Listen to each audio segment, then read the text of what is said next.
د پښتو رسنیزه ژبه درنو مینوالو سلامونه او ښې چارې. نن درته په دې ویډیو کې پر پښتو نومونو خبرې کومه چې له بده مرغه په عربي تورو لیکل کیږي. پخوا دغه تېروتنه ډیره وه، اوس کمه سوې ده، خو بیا هم ځینې خلک یې لیکي.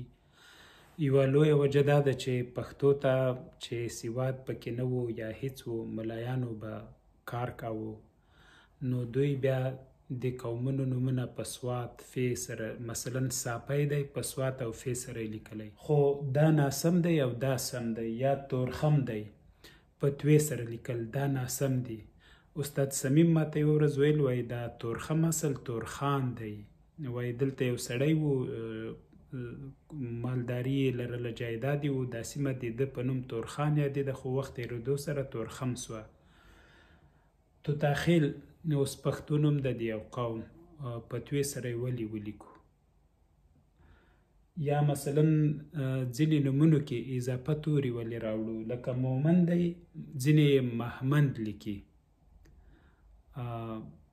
په تېره د پارسي نه اغېزمن کسان مومن لیکل سم دي. یا موسهي ده، موسهي مه لیکئ، موسهي یې ولیکئ. د کابل یوه ولسوالي ده.